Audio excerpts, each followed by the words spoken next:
Hello everyone, मैं हूँ किरण वर्मा। स्वागत करती हूँ आपका कैरियर प्लानिंग के इस लर्निंग प्लेटफॉर्म पर। तो आज की कक्षा बहुत ही महत्वपूर्ण होने वाली है, क्योंकि इस कक्षा में हम जानेंगे कि लास्ट 40 डेज में कैसे तैयारी की जाए। तो मैं आज अपनी इस कक्षा में अपनी जो स्ट्रेटेजी है शेयर करूंगी कि कैसे मैंने 2021 में और 2022 में एस्टेट एग्जाम दिया था और उसमें अच्छे मार्क्स से कैसे क्लियर किया। ठीक है, तो आज की कक्षा में हम करेंगे एस्टेट 2024 के लिए जो स्ट्रेटेजी है उसको। ठीक है, वो स्ट्रेटेजी अपनी कौन सी रहेगी वो स्ट्रेटेजी मैं आपके साथ शेयर करूंगी। ठीक है, तो आज की कक्षा आप सभी के साथ शेयर करें और सब्सक्राइब करें। तो देखिए, ये एस्टेट 2024 का एग्जाम है जो कि पिछले ईयर नहीं हुआ था। एग्जाम डेट आई तो थी लेकिन हुआ नहीं था। ये पेपर बहुत ही लेट है आपकी बार। तो मैं लेवल 1 की बात करूंगी। ठीक है, लेवल 1 यानी कि प्राइमरी लेवल की।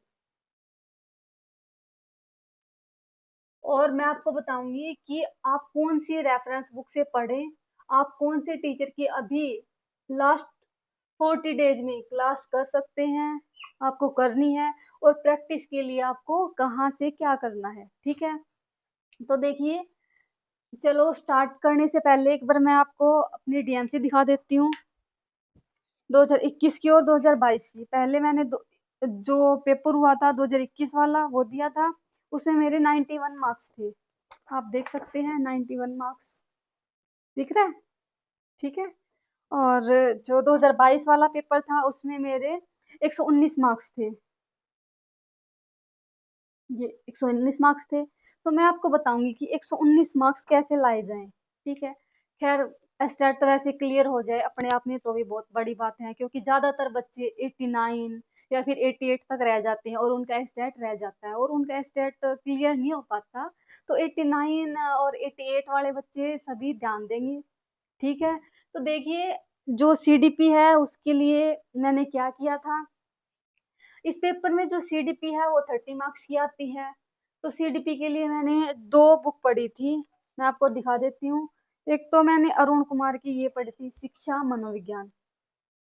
लेकिन अभी इसके लिए टाइम नहीं है, तो आपको ये बुक नहीं पढ़नी। आपको, आपके पास ये बुक है तो आप ये बुक पढ़ सकते हैं, रीट के जो सीखवाल पब्लिकेशन की बुक है, बाल विकास एवं शिक्षा शास्त्र की। तो मैंने ये बुक पढ़ी थी, आप इसकी हालत देख ही सकते हो कवर पेज से। तो फिर मैंने ये बुक पढ़ी थी सीडीपी के लिए। तो मेरे कितने मार्क्स आए थे सीडीपी के लिए, ये बुक पढ़ी थी। इसमें पहले तो चैप्टर दिए हुए हैं, उसके बाद इसके अंदर प्रैक्टिस के लिए क्वेश्चन दिए हुए हैं।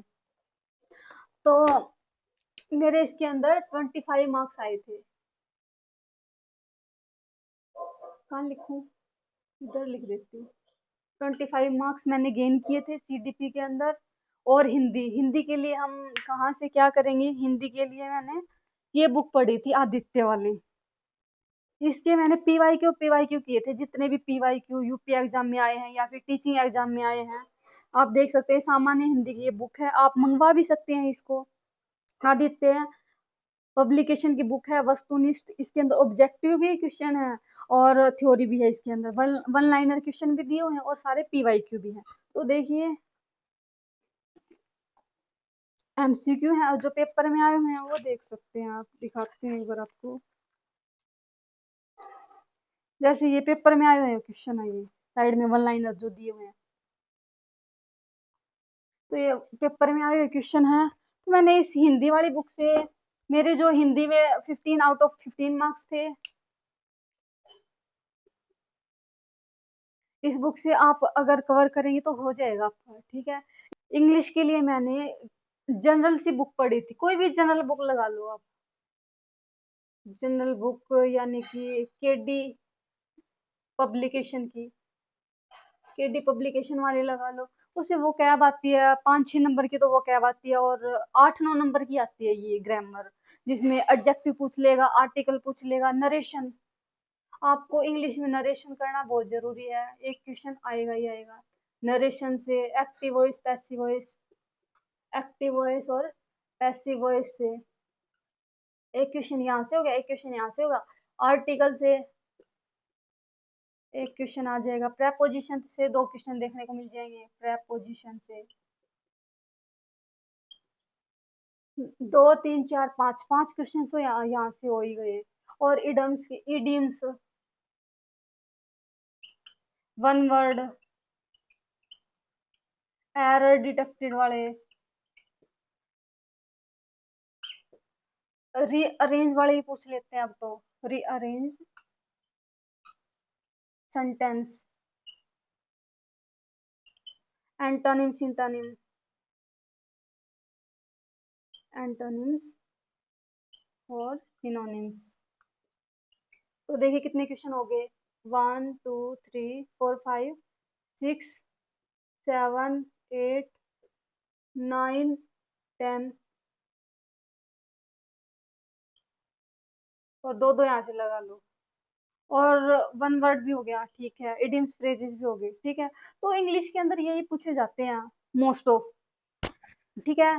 फिर से देख लो, नरेशन से एक क्वेश्चन आएगा, एक्टिव वॉइस पैसिव वॉइस से, आर्टिकल से, प्रेपोजिशन से दो क्वेश्चन उठा के दे देगा, और इडियम्स पूछ लेगा एक, एक या दो इडियम्स पूछ लेगा, और वन वर्ड पूछ लेगा, एक एरर पूछ लेगा, एरर इसमें से कौन सा एरर है आप बताएं। रीअरेंज करनी है जैसे ABCD, तो आपको अरेंज करके बताना है सेंटेंस को, ABCD ऐसे, ठीक है। और क्या है, एंटोनिम आ जाएंगे और सिनोनिम्स आ जाएंगे दो दो, ठीक है। होगी 15 मार्क्स, ऑलमोस्ट हो ही गए होंगे।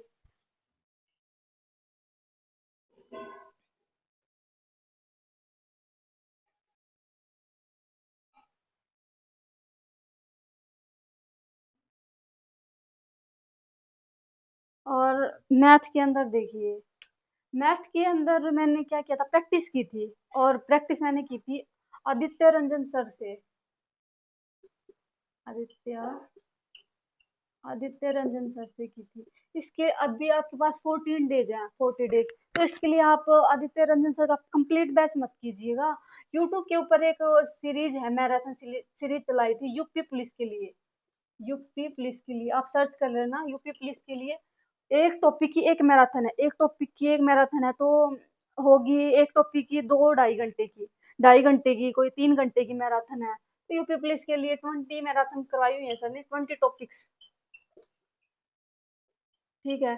तो आप इधर से कर सकते हैं मैथ का, मैथ का जो रिवीजन है, या फिर मैथ के आपको जो टॉपिक वाइज प्रैक्टिस करनी है, तो आप आदित्य रंजन सर से कर सकते हैं, ठीक है। उसके साथ साथ मैंने मैथ के अंदर 10th का जो मैथ किया था, 10th का जो एनसीईआरटी मैथ है ना, एनसीईआरटी मैथ, जो 10th क्लास का एनसीईआरटी मैथ है, मैंने वो किया था,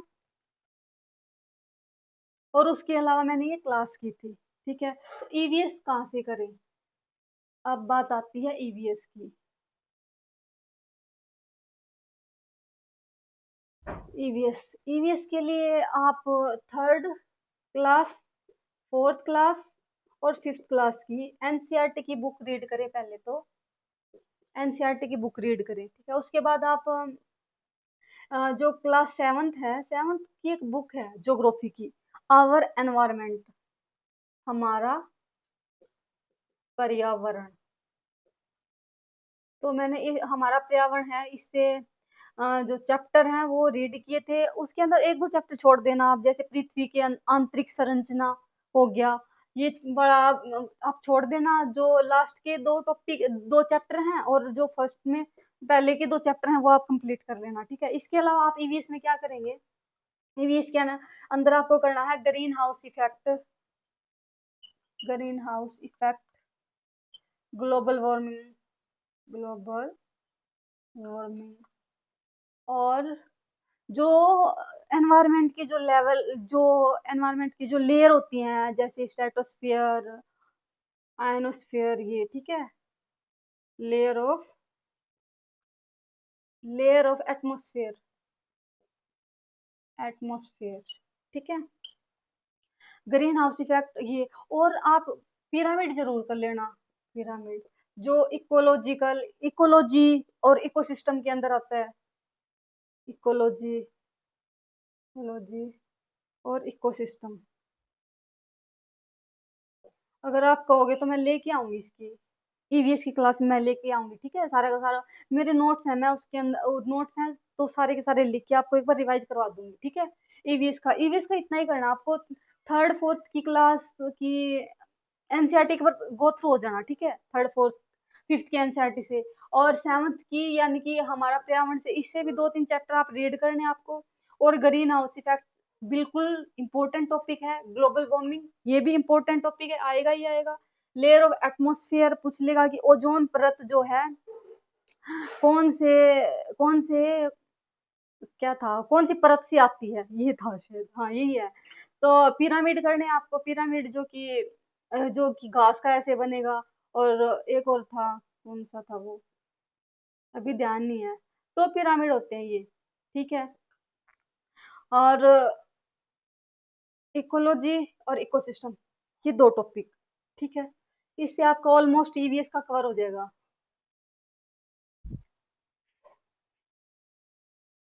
तो मैं एक बार साफ कर देती हूँ एक बार ये।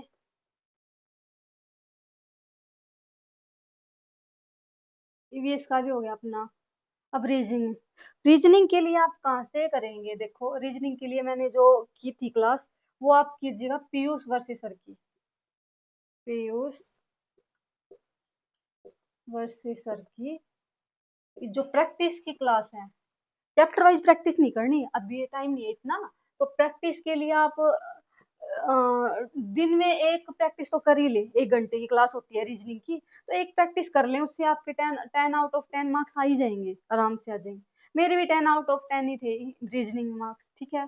तो जीके जीके के लिए मैं आपको बताऊंगी कि आप ये बुक रेफर कर सकते हो। मैंने तो यही बुक पढ़ी थी, इसमें पीवाईक्यू किए थे ओनली। ट्विटर ऑफ हरियाणा 2.0, तो देख लो आप, ये प्रदीप सर की बुक है, दुरीना वाली। तो इसके लिए आप पीवाईक्यू कर लेना, तो इनफ है पीवाईक्यू, ठीक है। पूरी बुक पढ़ने की जरूरत नहीं है, क्योंकि हम लास्ट 40 डेज के अंदर रिवाइज कर रहे हैं सिलेबस को, ठीक है। क्वांटिटेटिव एप्टीट्यूड, उसके लिए मैंने किया था, मैंने कुछ, सॉरी, क्वांटिटेटिव एप्टीट्यूड, इसके लिए कुछ अलग से करने की जरूरत नहीं है, नो नीड, बिकॉज क्योंकि जो मैथ है और ईवीएस है उसके अंदर कवर हो जाएगा क्वांटिटेटिव एप्टीट्यूड, ठीक है।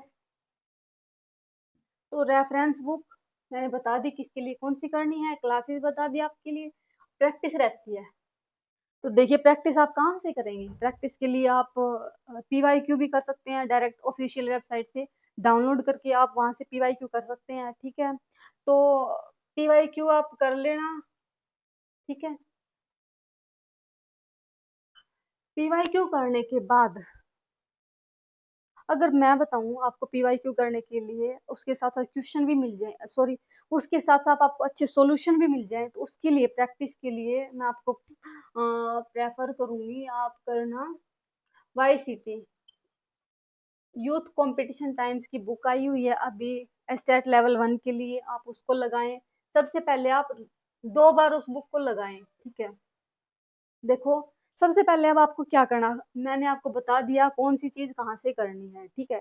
लेकिन अब मैं आपको बताऊंगी, अरेंज करके बताऊंगी कि पहले क्या करना है, बाद में क्या करना है, ठीक है। तो मैंने कैसे किया था इसको मेंटेन, देखो सबसे पहले मैंने क्या किया था, पेपर आते ही लास्ट 40 डेज में मैंने किया था वाईसीटी की जो बुक है, यूथ कंपटीशन टाइम्स की बुक है, पीवाईक्यू वाली, पीवाईक्यू वाली।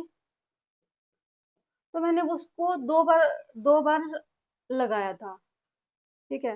तो उसके 2 बार लगाने के बाद मेरे को पता चल गया कि कौन कौन से टॉपिक आए हैं और कौन कौन से टॉपिक आते हैं बार बार, ठीक है। कौन कौन से रिपीट होते हैं बार बार, तो मेरे को ये आइडिया लग गया, ठीक है, पीवाईक्यू करने के बाद। तो मैंने सीडीपी की बुक उठाई, सीडीपी के अंदर इस पोर्शन में देखा कि सीडीपी के अंदर कौन कौन से टॉपिक जो ज्यादा इंपॉर्टेंट है। मैं आपको एक सीडीपी के लिए जो मोस्ट इंपॉर्टेंट टॉपिक है उसकी भी क्लास लेके आऊंगी आपके लिए, ठीक है। अगर पॉसिबल हुआ तो फिर मैं सीडीपी का सिलेबस इधर यूट्यूब पर करवा दूंगी, इस दोनों बुक से, अरुण कुमार सिंह वाली बुक से रीड करके, इसमें से पॉइंट पॉइंट निकाल के, और जो सीक्वल पब्लिकेशन की बुक है, इन दोनों बुक से, रेफरेंस बुक से मैं पॉइंट निकाल के आपको करवा दूंगी सीडीपी के लिए, तो ठीक है।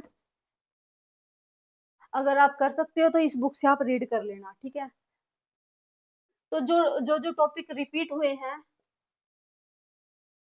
तो आपको वो टॉपिक करने हैं, ठीक है, सीडीपी के अंदर।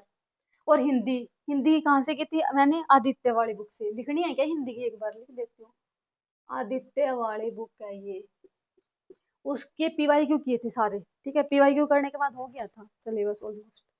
और इंग्लिश के लिए जनरल जनरल यानी कि जो टॉपिक बताए हैं आपको वो टॉपिक किए थे, वही बार बार रिपीट किए हुए हैं एस्टेट वालों ने, ठीक है। पीवाईक्यू करोगे तो आपको आइडिया हो ही जाएगा। और मैथ मैथ के लिए आप आदित्य रंजन सर की प्रैक्टिस सेट करेंगे तो इतने टफ क्वेश्चन नहीं आते। तो 10th वाली बुक से आते हैं जो कि एपीजीपी लगा लो, एडवांस मैथ की अलग से। तो आदित्य रंजन सर ने एडवांस मैथ तो नहीं करवाया हुआ।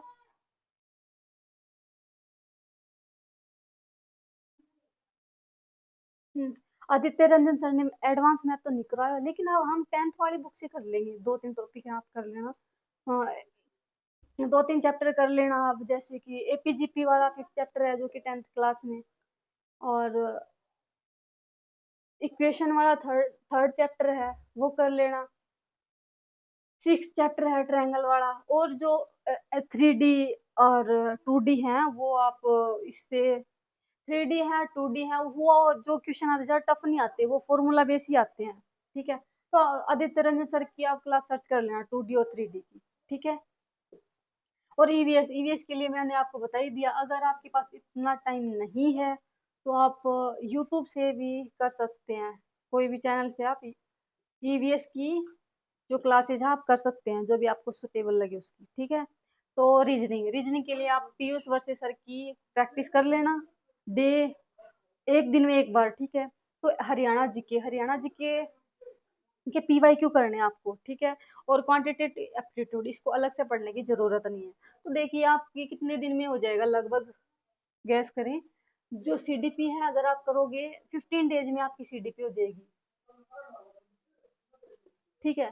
पीवाईक्यू करने के, हाँ पीवाईक्यू करने हैं सबसे पहले आपको। सारा मिक्स कर दिया मैंने।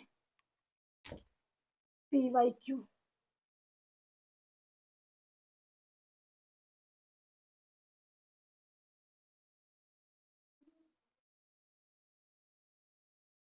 सबसे पहले आपको करनी है पीवाईक्यू।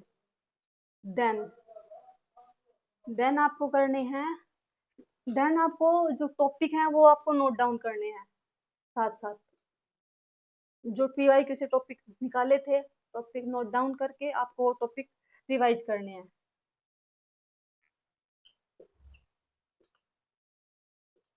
आपको पता आइडिया लग जाएगा कि ये सारी बुक वो रिवाइज सारी बुक डिटेल से पढ़ने की जरूरत नहीं है। पीवाईक्यू करने के बाद आपको हाईलाइट हो जाएगा कि कौन से टॉपिक से ज्यादा क्वेश्चन आते हैं, तो फिर आपको उसको जो टॉपिक आए हैं आप उस पर ज्यादा फोकस कर लेना, और जो अदर नहीं आए तो उसको आप ओनली रीड रीड कर लेना, ठीक है। लास्ट टाइम पे तो हम यही करते हैं ना, तो फिर आप ऐसे कर लेना, ठीक है। तो हिंदी का भी ज्यादा लंबा चौड़ा सिलेबस नहीं है, 15 डेज हिंदी में लग जाएंगे दोनों में लगाकर, 15 डेज हिंदी और इंग्लिश में लग जाएंगे, साथ साथ करेंगे।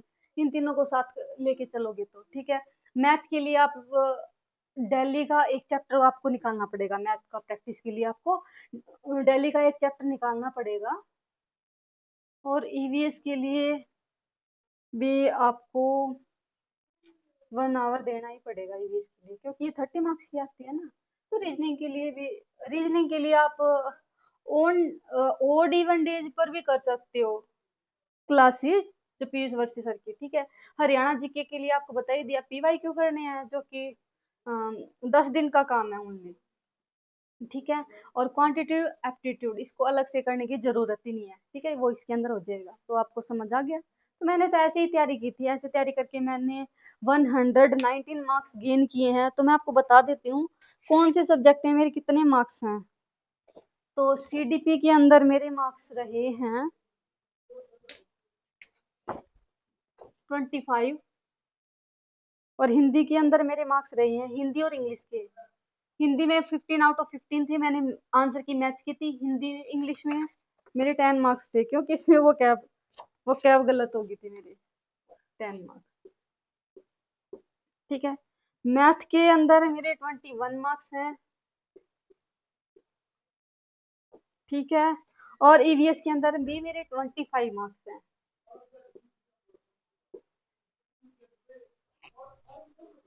तो आप टोटल कर सकते हो 25, 25, 25 और 21, ठीक है। तो ये अपनी स्ट्रैटेजी रहेगी एस्टा 2024 के लिए। अगर आपको अभी भी कुछ डाउट है तो आप कमेंट बॉक्स में कर देना, ठीक है। तो आप इस कक्षा को ज़्यादा से ज़्यादा शेयर करें और सब्सक्राइब करें। Okay, thank you.